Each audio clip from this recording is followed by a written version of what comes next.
일째 되는 날입니다. 우리 공화당의 천막당사 투쟁이 228일째, 여의도 천막투쟁 29일째입니다.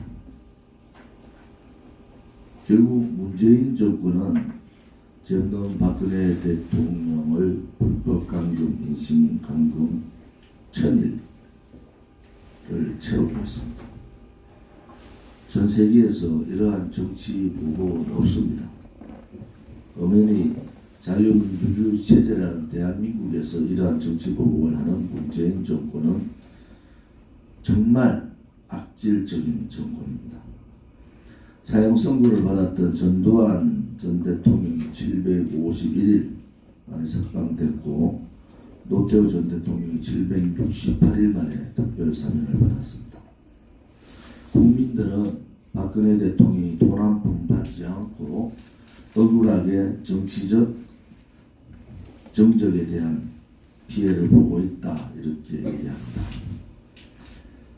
박근혜 대통령께서 대법원의 파기환송이라는 시간 끌기 정치 보복으로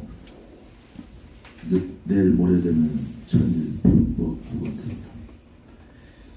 2017년 5월 20일 날 서울중앙지법에 첫 출석한 후 무려 67회를 출석을 재판에 했고, 평균 주 4회, 심지어 2017년 7월 17일부터 21일까지는 무려 5번의 공판기일에 출석했습니다. 박근혜 대통령께서는 어느 대통령보다도 재판에 충실하게 임하셨지만은 2017년 10월 16일 서울중앙지법 형사합의 22부 부장 김세윤, 기억하셔야 됩니다. 부장판사 김세윤의 심리로 열린 자신의 재판에 나와서 작심하듯 미리 준비해둔 종이를 펼쳐 읽으셨습니다. 정치적 외풍과 여론의 압력에도 오직 법과 양심에 따른 재판을 할 것이라는 재판부에 대한 믿음이 드는 의미가 없다는 결론에 이르렀다. 법치의 이름을 빌린 정치보복은 저에게서 마침표가 찍혔으면 한다고 밝히시며 옥중투쟁을 선언하셨습니다.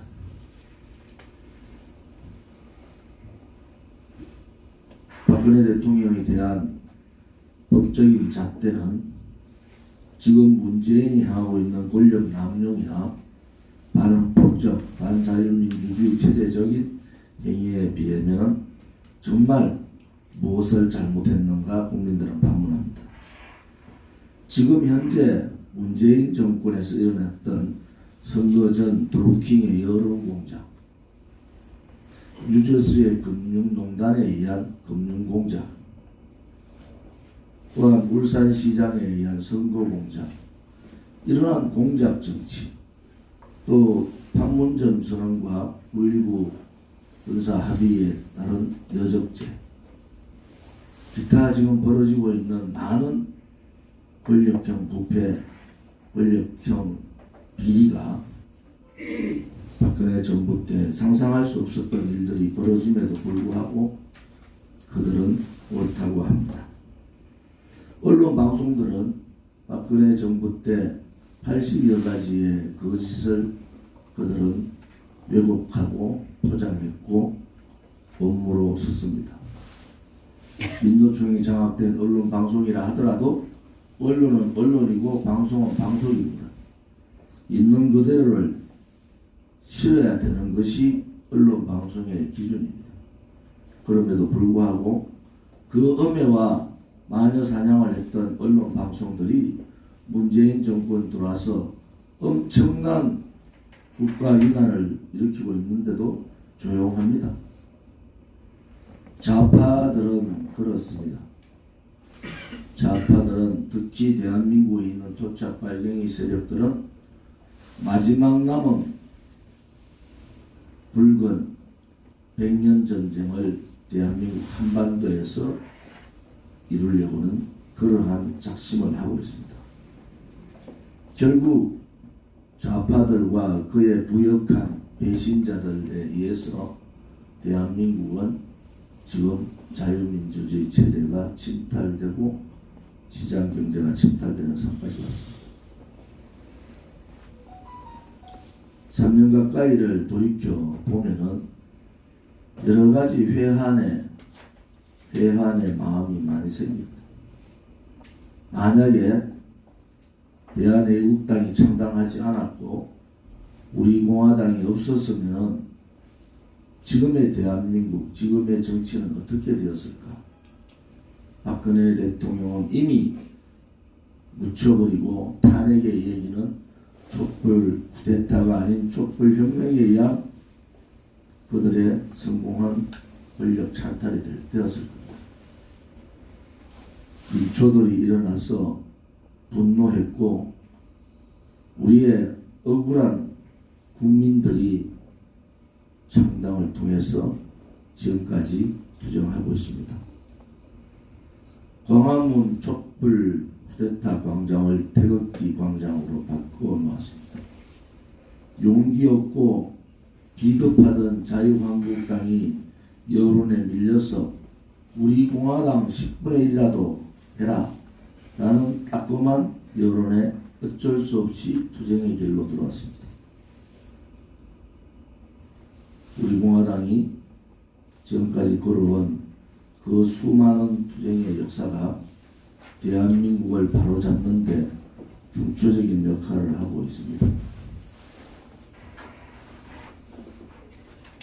지금 자유한국당이나 더불어민주당 국회에서 하고 있는 작금의 상태를 보면 미쳐도 단단히 미쳤습니다. 국민의 민심은 아랑곳 없고 국민은 벌써 대한민국의 20대 국회에는 사라졌습니다. 오로지 그들의 당리, 당략과 개인의 이익만 살아있습니다.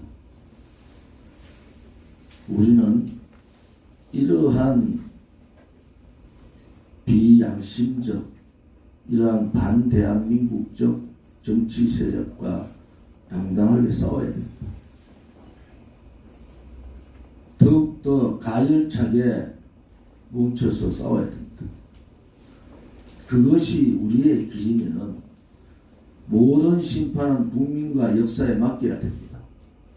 일희일비 할 필요가 없습니다.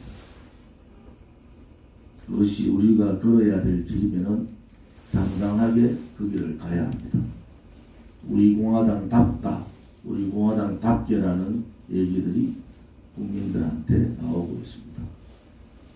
우리는 총선 110일 정도 남은 시점에 더욱더 당당한 모습을 보여야 합니다. 박근혜 대통령에 대한 사면이나 정집행 정지를 구걸해서도 안 됩니다. 그것은 대통령 뜻이 아닙니다. 대통령께서는 누구하고도 비굴한 타협이나 비굴한 모습을 보여서는 안 된다는 입장입니다. 국민들이 분노하기 시작했고 국민들이 진실을 알기 시작했고 국민들이 정의가 무엇인가 지금의 20대 국회에 있는 저 정당들하고 우리 공화당을 비교하기 시작했습니다. 연동형 비례대표제가 우리 공화당에 가장 유리한 제도라고 사람들이 말을 함에도 불구하고 왜 우리 공화당은 연동형 비례대표제를 반대했는가? 이제 국민들이 아시는 겁니다. 우리 공화당이 옳았구나. 검찰개혁이라고 국민을 속이고 언론방송에 떠들 때 공수처법은 사법부 장악을 통한 권력형 비리를 덮기 위한 장기집권 업무다. 이렇게 선언을 하고 가장 먼저 공수처법 반대 저지투쟁을 나선 것도 우리 공화당입니다. 앞으로 이것보다도 더 큰 일들이 벌어질 겁니다. 체제를 완전히 무너뜨리는 일들이 벌어집니다. 거기에도 우리 공화당이 가장 앞장설 겁니다. 체제와 역사 싸움에 누군가는 해야 한다면 그 길은 우리 공화당과 우리 공화당 동지들이 할 수밖에 없는 것이 지금의 2019년 작금에 우리에게 주어진 역사가 우리에게 주어진 책무다. 저는 그렇게 생각합니다. 힘들어도 더욱더 단결하고 더욱더 화합해서 저 도착 발령이 세력들을 몰아내는 그날까지 최선을 다합시다.